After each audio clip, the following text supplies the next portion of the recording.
Okay, this is the beginning of my first try at a tutorial video for Gary Grigsby's World at War, or World Divided. We're going to see how good or bad the background noise is here. I may have to do it again later in the evening, but let's give it a shot. So my goal here is just to walk anyone who is interested through the basics. I'm not going to dive deep into the numbers, although I may point out where the numbers are, and I would invite everyone to read the manuals and really get granular if that's their thing. But let's just start here and see how it goes. So we're going to play Total War, and we're playing as the Axis against a computer AI. I'm going to play on normal just for the sake of the demonstration, but I strongly suggest that you play on a higher level of difficulty once you've wrapped your head around the game, just to make it a little more fun. And the game really shines in multiplayer against human opponents who will try different strategies, push the envelope one way or the other. That's where the sort of most fun is to be had. So let's just start. And setting map speed. Okay, so here we are. This is the kind of main map. As you can see, the world is divided into regions. The sort of global map down here shows you the global situation. As you can see, we've got the whole world and all of the oceans divided as well. I'm going to walk through this in a way that is a little different than how I would play, just so I'm not dumping a ton of information on players at the very beginning. And then maybe in later turns, I'll go back to how I would normally play the game. I played this game a ton when it first came out, 7, 8 years ago, something like that. But I haven't played it a lot lately, so forgive me if I'm a little rusty. So this is 1939. Here we are, summer 1939. Along the top here are all of the various windows that allow you to control all of the aspects of war planning, and we'll get into those a little bit later. The game is fundamentally divided into two phases. Movement and attacking, and then production. So you can see up here the little arrows. This indicates that we're in the movement phase. And some of the things that we might do here either don't work during one or the other of these phases, or are just sort of more optimally dealt with in those phases. But we'll dive into that as we go. So normally I would sort of do an overview of the entire world situation, but I think it's going to be a lot better if we just go right into how to move and attack, and then we'll come back to all of the sort of ancillary things around it. One thing to note, though, off the top is that this game basically allows you to do everything. There's managing your economy, there's managing your sort of supply situation, there's research, there's diplomacy, there are air, land, and naval units, and you need to fight the war on all sort of theaters and all sort of types of conflict. So you have tremendous sort of versatility and flexibility in how you plan to win and what you do to, oops, I just kill that, and how you go about it. But to start, we're going to invade Western Poland. That's this thing here, and we're going to do it from the sort of surrounding areas. So first thing we do is click on a province or region. Here we have all the units are in that region. This is supply. Supply is critical to the game. We'll get into that more later. And as you can see, these are the basic unit types that you might expect to find in a game like this. So we have armor, we have infantry, artillery, anti-aircraft, tactical bombers, and fighters. There are also strategic bombers and, of course, a whole host of naval units. One thing to note off the top is that there is sort of fog of war here. So if we couldn't see into this province or the bordering provinces, then the first unit in would reveal that information, but we couldn't take that move back. And this becomes important later in the war because you're definitely going to want to plan attacks and then maybe move things around, change things, modify them, and you are going to be locked into the first unit in. One common way around this is to use bombers as a kind of reconnaissance in force, or an extremely weak infantry unit, which you don't mind sacrificing if it turns out that an attack is ill-advised. But right now, Poland is obviously going to get crushed. So let's go ahead and do that. The first thing we're going to do is just move units in. We're bringing in everyone. And the first thing we're going to do here is we're going to change all of these audio settings because they're going to get annoying. So what you can see so far, once you move attacking units into a space, you can bring up this little pop-up. There are pop-ups all over this game, and they are extremely useful. So two things to note here. One is probability of success 0, so we clearly haven't committed enough forces yet. And then our projected losses relative to the defender losses is a pretty bad ratio, especially for attacking a weak square like Poland. So we're definitely going to want to change that. The other thing to note here is the bottom line attacker qualifies for combined arms bonus. You get this when you have armor, infantry, artillery, and tactical air all in the same space. And throughout the game, what you're going to want to do is maximize the many different types of die roll modifiers that are available to you in order to improve your chances of success. And one of the most important ones is this combined arms bonus. So knowing as we do that we're going to need to put more guys in there, we'll just continue to put troops into it until we get a ratio that we like. Now, another thing to note here is there's sort of two types of combat results that we need to think about. One is just sort of who hits who, and that is, we'll get into exactly how that works a little later. But the other one is the concept of suppression. Some types of units, particularly artillery and heavy bombers, have a lower probability chance of destroying an enemy unit, but a high chance of suppressing them. That is essentially modifying their die rolls when they shoot back at you. And this is something that we want to take advantage of here. So we've moved an additional number of artillery units into there, and our projected losses have gone down. And we've also moved infantry in, which has increased our chance of success to 100% basically. These are key factors when sort of thinking about how to pull off attacks. The more land units you have, the greater chances you have that at the end of the battle, you will outnumber the enemy's land units in a given square. And the way you drive them out of a square is, I believe, having a 2-to-1 ratio when the fighting is done. How you minimize losses is by moving in units that are either going to destroy or suppress the defenders so that they don't get good shots back at you. So here again, let's throw a couple more artillery into here and just watch what happens.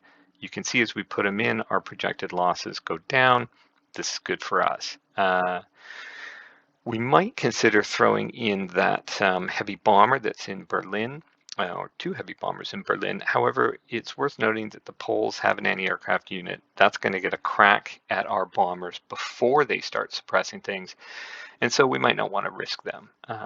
But we don't need this artillery for anything else this turn. So we're going to put all of it, or as much of it as we think is necessary, into there to keep our losses low.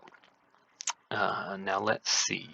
We're going to want to throw, in fact, you want to also think about what's going to happen next turn. So next turn, I'm going to want to attack into the Low Countries, and I'm going to want to have an artillery piece available to me both to suppress them and to get the combined arms bonus over there. So I'm going to pull 1 artillery back, and this is something that's pretty common in the game. So we sort of, experiment, think ahead, and plan our attacks based on the sort of multiple options available to us and what we think we want to do. And because of that, now let's just see what happens if I throw bombers into here. See, in fact, my chances of taking damage go up when I do that because I'm exposing these bombers to anti-aircraft fire. So let's take them back, and we're just going to live with 1.5 units expected damage. Now, when we've sort of noodled around and figured out the sort of optimal plan for ourselves, we can then click on this button to actually conduct the attack and get the results. So we'll do that. The first thing we notice is that damage units are destroyed because they've got nowhere to go back to. This is because the poles really don't have anywhere to trace a supply line to. So all of these are going to go. We're just going to get rid of them, and then let's freeze this. Wow, okay. So what we get is not a very good outcome for the Germans, but it'll allow us to learn and sort of explain what's going on. So here you have damaged and destroyed. These little units here are militia. They're always destroyed because they only have sort of one step, but every other unit in the game has two steps. And so if they take sort of two hits, they're destroyed. And if they take only one hit, they're damaged. And when they're damaged, they go back into your production queue, but you retain the manpower points for them. And it takes a little bit of industrial effort to bring them back onto the board, but much less than it would to build them from scratch. So let's just dive into the numbers here a little bit.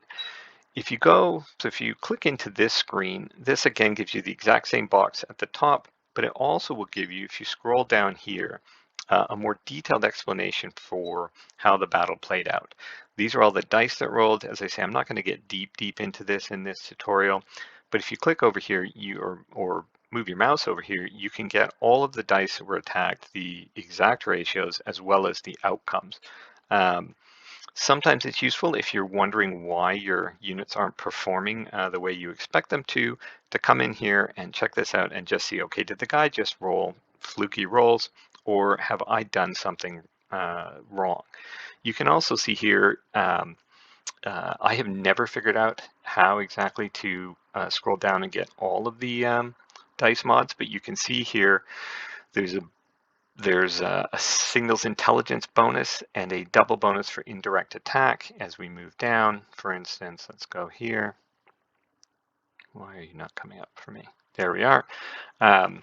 Okay, here's another thing. So we are getting some of the other modifiers applied here. So fire suppression, this is what I talked about before, where units that have been shot at take suppression and it negatively affects their die rolls, and in some cases can sort of render them completely unable to hit your units, except for the possibility of an automatic hit. Every unit has a small chance, very small chance, of rolling an auto hit. This unit has done so, and so regardless of the rolls, regardless of the tech advantage, regardless of the situation, they've landed a hit anyway. And that will always be available everywhere on the board. It just makes attacks a little bit more interesting.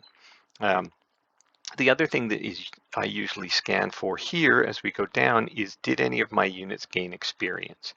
You can go, and there we are. You can go from regular to veteran and from veteran to elite, and each one gets a pretty significant die roll modifier.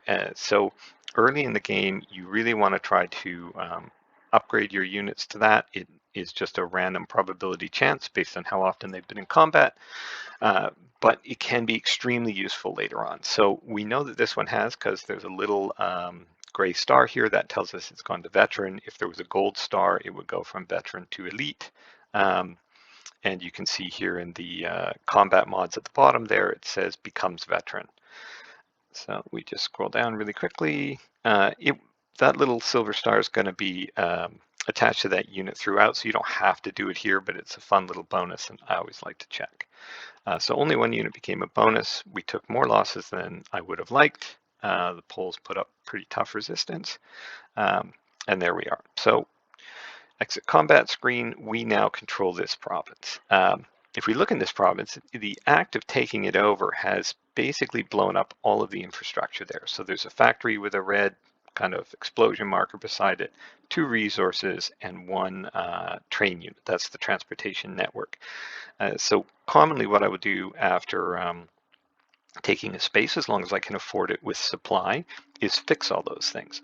So we go in here. One easy way to do this, there are up here in the buttons, there's a second way to do it, but if you right click on a damaged infrastructure and you have the necessary supplies, it costs 5 supply to fix every step of the infrastructure, in that region or an adjacent region, it will just automatically deduct that supply and fix the infrastructure. So here, the rail, it's 2 steps.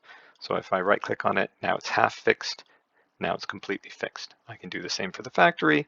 I can do the same for these resources.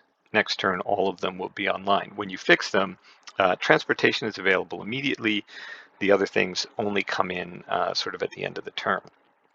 So we can see the result of this here. If we look down at these numbers, in Western Poland, there's a 9 and then a 30. So 9 is the number of my combat units in the region. 30 is the transportation network kind of capacity. So if we look down here, for instance, in the more industrialized and sort of better built up Germany, it's 80, and that's kind of common. That means there's dual rail lines, each of which can carry 40. Poland only has 1 rail line, and because it was damaged and repaired this turn, it's from 40 down to 30. But this would then allow us to move units back and forth using strategic movement rather than tactical movement, which saves on supply and actually allows you to kind of zoom all the way across the board as long as you have a connected rail line, or for that matter, transport units on the ocean. And we'll get to that a little later. In any event, having done that, we don't have much left to do. Units, there's a couple of units here that have 2 movements. For instance, armor can move and then move again, so we'll move him back here, so he's available for the Western Front. And then we have a few units. If we hold down the control key, you can see this arrow goes from green to blue. That means we're using strategic movement, and a handy little bit of text comes up. This means I can move it without burning supply. In essence, he got on a rail car and moved. They're only moving 1 square anyway, but I could potentially move it as far as the rail extended, which is also useful. So what I'm going to do now, just very quickly, is move everything west, so it's everything that's available to move west, so that they are ready to move into the Low Countries next turn. So we do this, we grab this guy. You'll notice that when there's a stack of units, if you hold down Control and Shift, the entire stack will move. And that can be handy when moving entire armies around. So that's really the bulk of the German turn. We do have some naval units here, but we're not going to mess around with them now. You can see there that there's a U-boat with a little gray or silver star, meaning he starts the game as a veteran unit. The Germans are going to choose to hold off from beginning the Battle of the Atlantic until France falls, and their fleet is no longer in the mix. And there's also a few other sort of tactical reasons why, sometimes it makes sense for the Germans to do that. So that kind of gives you a sense for how to move your units and attack. Now, there is an awful lot of other elements going on in the game. So let's just go up to this top set of buttons here and take a look at all of the other things you have available to you. So for instance, this is a kind of our force screen.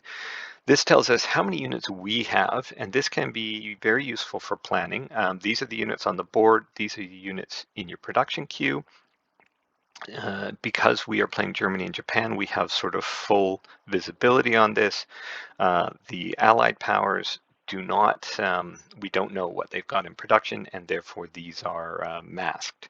I think if your intelligence is good enough, you might get some insight into what they're building, but I honestly don't remember.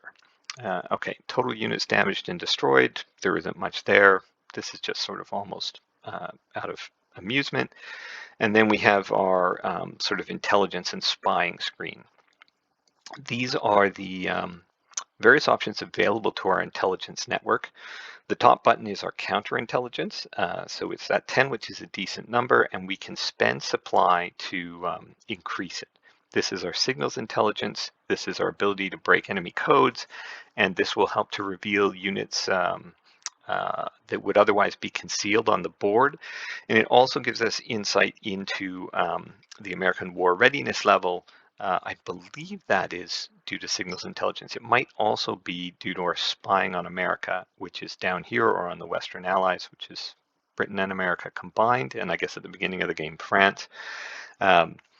Generally speaking, the Germans don't tend to put a ton of time and effort into spying. That's really something that the Russians and the Western Allies do. But if you decided you wanted to put a lot of effort into it, this would be the place to do it.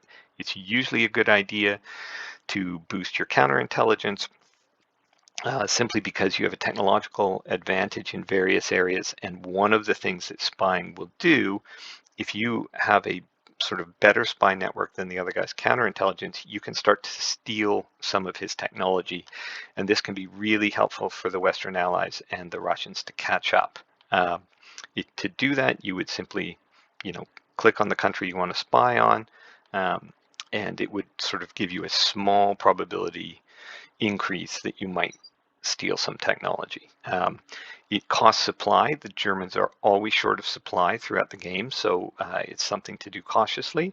Here we can see we have total of 40 supply, and this tells us that in Western Germany, which is sort of the active region right now, 20 of them are there.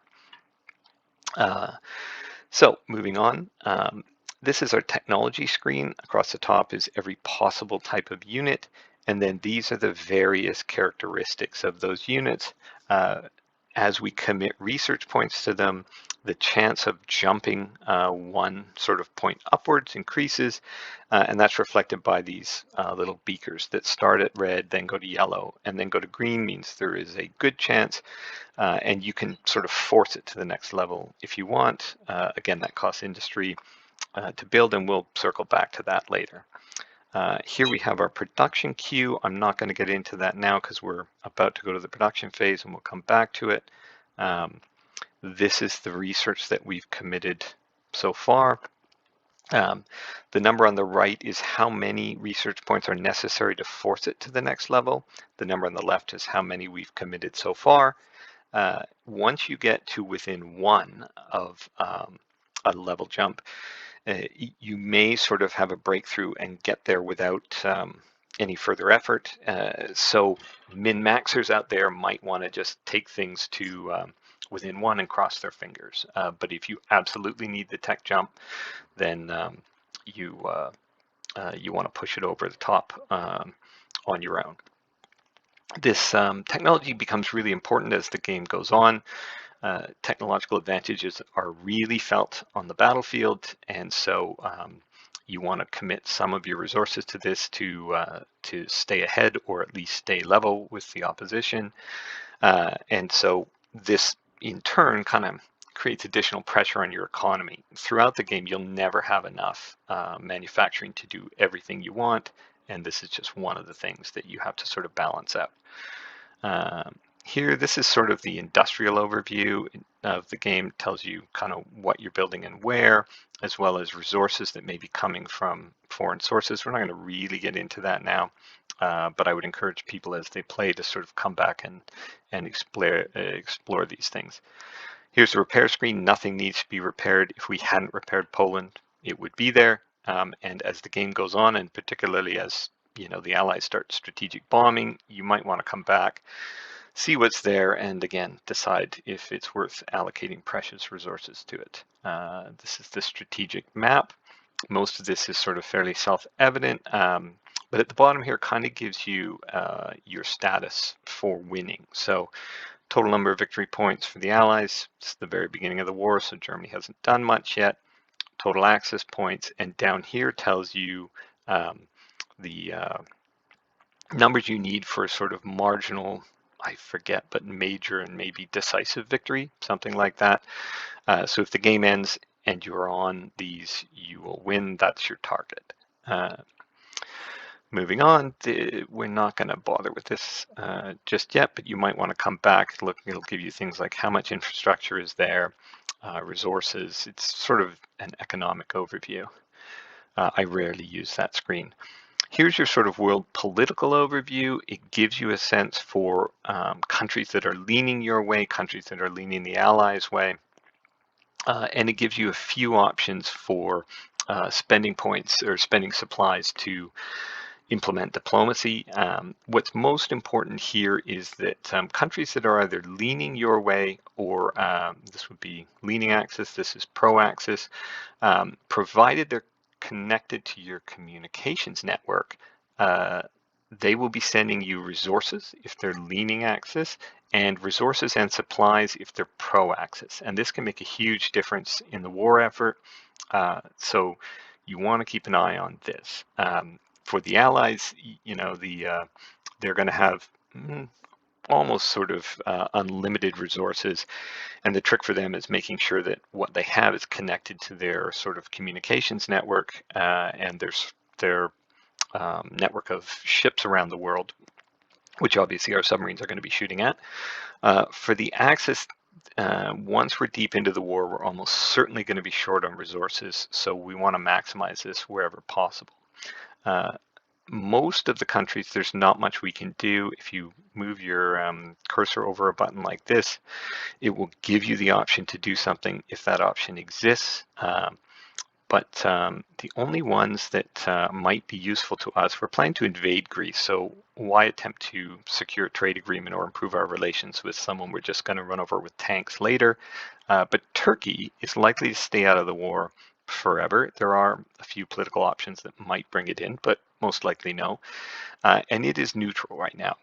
So we might, and we will, just for the sake of making an example here, sway it to our side. That's going to give us resources pretty much for the duration of the game, and that might make a significant difference down the road. This costs, I believe, 5 supply, maybe 10 supply. It costs precious supplies to do this kind of thing, so you don't want to do it without thinking it through. As I said, you're always short of supplies, and the chance of succeeding is not high. You may have to do it multiple times to get an effect. And of course, the Allies are going to be doing it as well. But let's give it a shot. We just click on this. Trade agreement refused. Yeah, pretty standard. You only get 1 crack per turn as well. So you can't, even if you wanted to burn a ton of supplies, you can't just do it repeatedly. One other thing to note here on the left, political events. These are events that are triggered by actions in the game.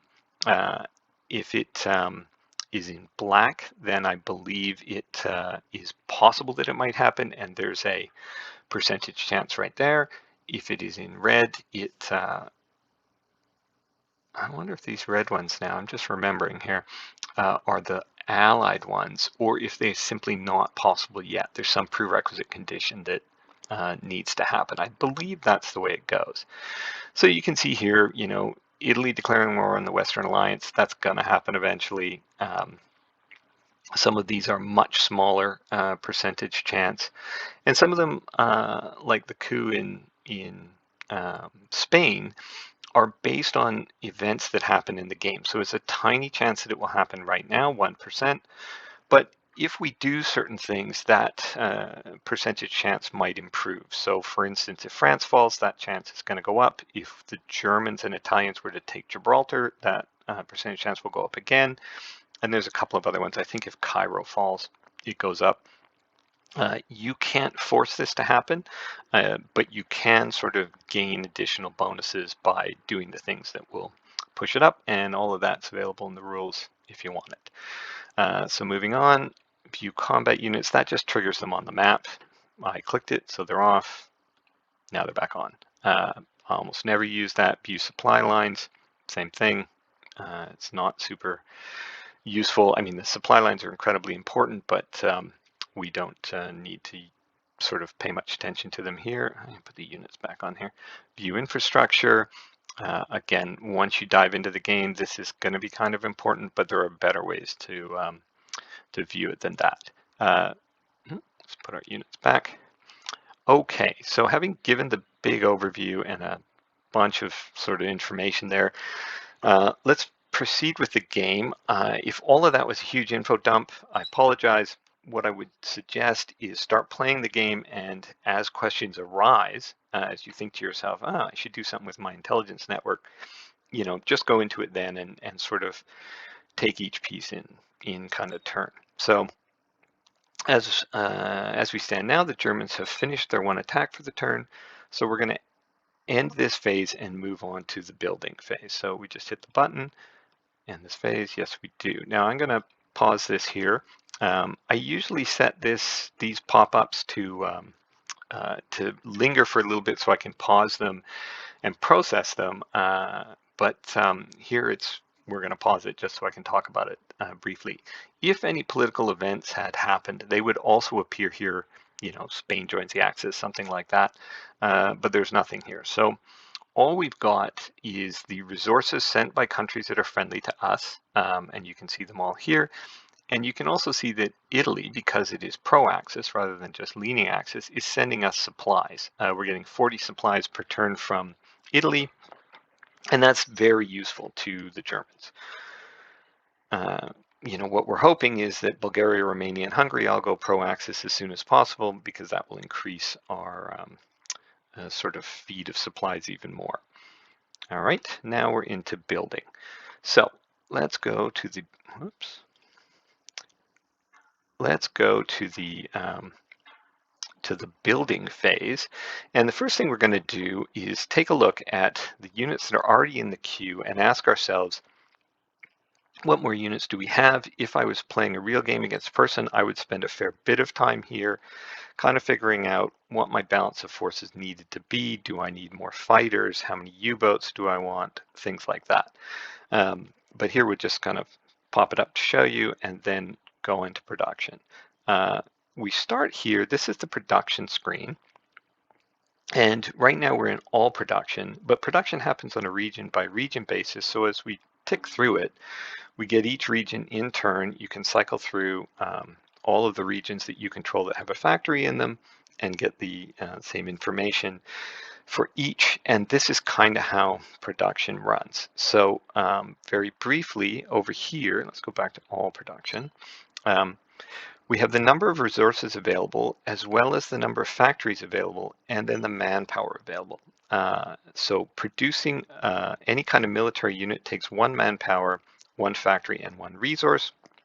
If we're producing things like supplies or research, they only require resources and factories, but not manpower. And manpower is another thing the Germans are likely to run low on later in the war. As we can see here, we have 20 factories and 22 resources, so we actually have a little bit of a surplus. But as the game unfolds and we conquer more factories, that's going to change. And as our technology improves, the number of production points we gain per factory is going to go up. And that also is going to put pressure on our resources, because if we have 20 factories and each one is producing 1 sort of item of production, you know, we only have a surplus of 2. If these factories go to 2 each, we're going to have a deficit of 18. And this sort of drives German aggression in a way. So as we look here, these are the things that are already pre-built or in the queue. An important thing to keep in mind is that supplies and research points come in sort of on the turn that you build them, but everything else has a kind of timeline, and that's reflected by the icons down here. So for instance, if I were to build an infantry unit, and let's just click on one, we are now in summer 1939. He's only going to come on the board at the end of the fall 1939 turn. Armor takes even longer, and things like aircraft carriers take a really long time, as do factories. So this requires you to sort of plan ahead, to think about what units you think you're going to need down the road, and as always, you're sort of balancing limited resources, and trying to figure out what the right mix of units is. For the Germans, because we know we're going to be short on resources and manpower, it doesn't make any sense at all to build factories. For the Allies, who are going to have more resources than factories, it probably does. So the first thing we're going to do is these units in red mean that they've kind of moved this far along in the queue, but they're not activated to proceed. So you can build units and then stall their production. So we're just going to uninstall all of these guys, meaning I want them all to keep going. Now I'm going to leave my U-boat stalled because I'm not interested in launching the U-boat war just yet, and I need those production points for something else. However, because I'm sneaky, and because at some point I want to absolutely slam the British with U-boats, I'm going to put another one into production. It's going to be here, and what I'm going to do is let them slowly proceed through the queue and then have them all come online at the same time. So this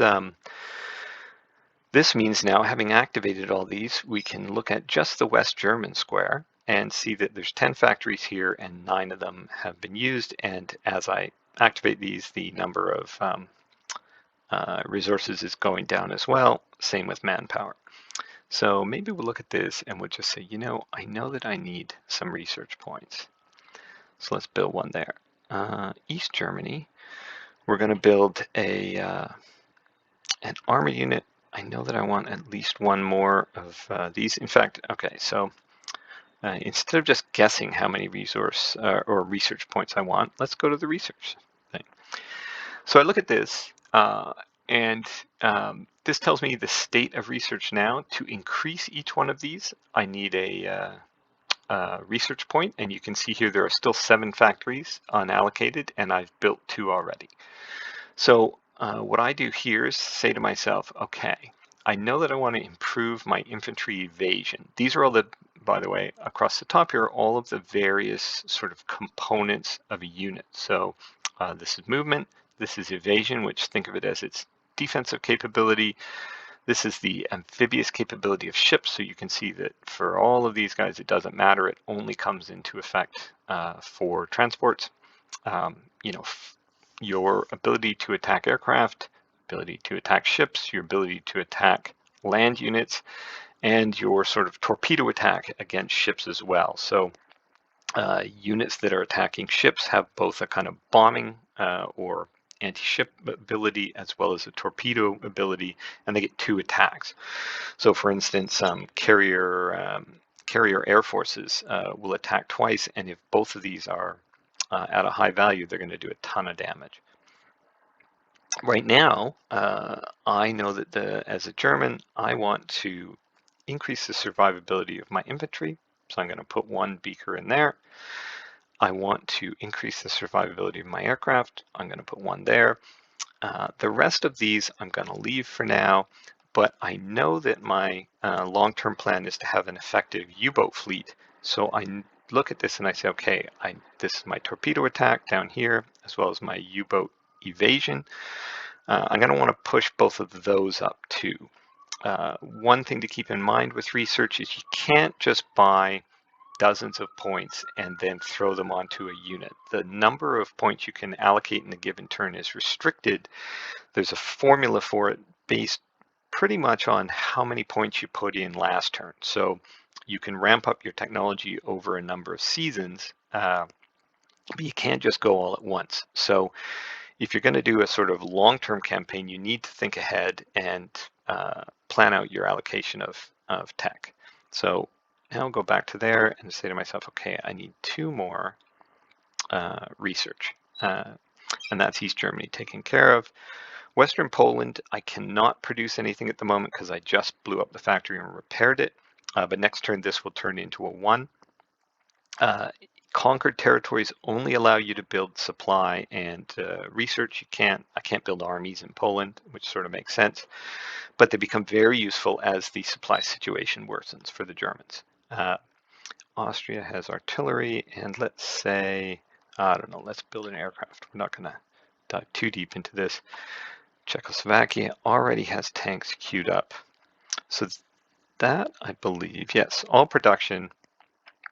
Now this is at 0, I've allocated all of my production. And one other thing to note here is the Germans aren't building any supply right now because they're getting a lot from Italy.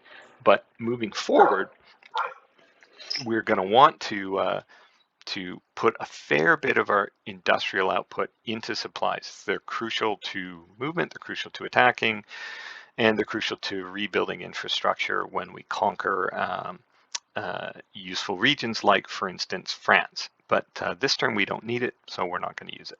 So having built those 2 beakers, we just go back here very quickly, put 1 each into offense and defense for submarines, and then we're done. End the phase, again, let's pause. So what we get here at the end of the phase is all the units that were built and where they were built, and they will all be available for me to move next turn. And then anything that's happened on the intelligence front. So here we've reduced Chinese SIGINT effectiveness, big whoop. Okay, the game then automatically goes to the next player, and the way that the turn plays out is the Axis move first and then the allies. So the next player up is therefore Japan, and here we are over at Japan. The Japanese are sufficiently different and have sufficiently sort of different challenges and things related to them. I think it's useful to include them in this tutorial, so I'm just going to keep talking. I hope this doesn't go on too long. So here's the Japanese situation. They are deeply enmeshed in China, and they have a couple of sort of important decisions to make. They are strong enough to beat the crap out of the Chinese, at least for a little while, but every time they do, they're going to annoy the United States and push up the United States war readiness, which is a kind of a sliding scale that starts somewhere around 0 and moves upward as the Axis do things that outrage American public opinion. It also just slowly climbs no matter what you do. But this has two critical or three critical sort of factors to it. One is that right now the US is providing a lot of resources to the Japanese, and once they're sufficiently annoyed, they're going to stop doing that. So we want to keep that low to keep our economy humming, and we want to know that that's coming and plan to sort of replace it once they put their oil embargo in place. You know, another thing is that the US industrial output starts very low, and as their public opinion shifts, it ramps up. So the Western allies are going to grow in strength, and it might be to the Axis advantage to keep that from happening for as long as possible. And then, of course, the third factor is that eventually the Americans will become so outraged that they'll enter the war, and the Axis want to time that most likely so they can launch a sneak attack on Pearl Harbor or somewhere else just before the US enters the war. But that's a kind of key strategic consideration for Japan. But that's for much farther down the road. At the moment, what we need to know is that we're at some point going to pummel China, but we might want to be cautious about how we do it. So let's just use this turn to take a look at naval movement. If I click on this province of Japan, you can see here that in addition to the land forces, I have 3 aircraft carriers, and each one has a corresponding carrier air group, 2 of which are already veteran. So one thing that the Japanese are going to want to do no matter what is use these guys to bomb China in an attempt to improve our the quality of our troops by just relentlessly pounding on the Chinese. We're going to hopefully push these guys to veteran and then maybe elite. So let's move these aircraft carriers. And movement is exactly the same for naval units as for land units. So here we can see the arrows sort of charting the path for these ships. If the game will auto channel what it thinks is the best path for the ships, for your ships, and you can see there is a 3 round dots, and the green one has a 9 in it. That means there are 9, I believe, movement points remaining. If I were to go here, it's still 9. Let's just, yeah, so if I was to sail out in the middle of the Pacific, you know, now we're down to 5. If you move your heavy naval units, your battleships, and your carriers, their full movement strength, it takes a lot more supply than if you move them a short distance. And there's a variety of other sort of more subtle factors that might be in play. For instance, if you want to run a carrier raid, you might want to move them half of their movement, launch the attack, and then move half their movement back to get them out of harm's way.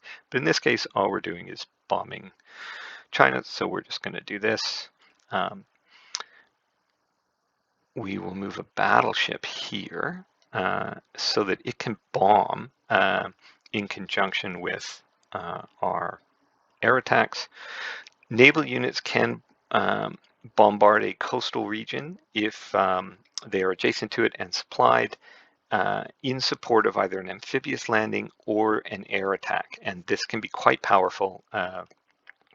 It obviously is crucial to things like D-Day, but it can be quite powerful if you're just pummeling a coastal unit or a coastal territory to inflict damage. Meanwhile, we're going to bring all of our other air forces down here. This is sort of a standard thing for the Japanese to do off the top. It's just to load up their air force and spend a few turns bombing China. So we won't go too far into it here, but for instance, we will throw our carrier air forces in here. If you really wanted to maximize your shore bombardment, you would do this one plane at a time, because each individual attack gets one naval unit assigned to support it. So if I put 3 planes in here, which I'm going to do to save time, then only one battleship is going to bomb. But if I were to do them one at a time, each attack would get a battleship supporting it, and you would just do that much more damage. So let's do this. Conduct a general attack. Have ships bombard. Yes. And there we go. So nothing resulted from that. Carrier aircraft are not the greatest at bombing ground units, but we were hoping that that we rolled a lucky die roll somewhere in there. And there's very little chance that the ground units with no anti-aircraft or fighter support were going to damage me. So it's kind of a no risk proposition. Okay, so having done that, that's kind of all we're going to do with the Japanese. We might want to start moving units around. Basically, Japan does very little except whatever its China policy is until America enters the war, but most of its early turns are spent preparing for that eventuality. So the Japanese need to build a ton of supply. They need to build a merchant fleet capable of supporting the amphibious attacks they're going to make into the Philippines and into Malaysia and down here into the Dutch East Indies. And they need to carefully calibrate their economy to be as prepared as they can for the war, knowing that economically there's no way for them to match the Western Allies. And so they need to gain as much as they can off the start and then just sort of hold on. So having done that one little attack, we are now going to end this phase and again go to production. We won't spend a lot of time here. It's the same basic mechanic as with the Germans. You scroll through your provinces. Manchuria here, because Manchuria is an occupied province, it does not have the ability to build units, so we'll just build supply there. And then, we can sort of turn on all of the production here. The Japanese actually won't waste time and effort on surface fleets. We might build another aircraft carrier because that's going to be a thing later. But as you can see, this is only coming in spring 1941, so we got quite a wait there. It is useful for Japan to have an armored unit because then you can get the combined arms bonus. Without tanks, that's not going to be available to you. This tends to signal that Japan is going to launch a land war in China or a more serious land war in China. But it is awfully useful. And then just for the sake of, for the hell of it, we're going to build, a couple of transports and a whole bunch of supplies. The Japanese want to sort of do the math. I won't waste time with it here, but of all the things they plan to conquer early in 1941, when they declare war on the Western Allies, and then add up the total amount of supplies that you're going to need to repair them all and have that on standby. And that's going to take multiple turns to accumulate. So, some planning is involved. And that's it. So I'm going to end it here. We're going to end this phase and this phase. That's what was built.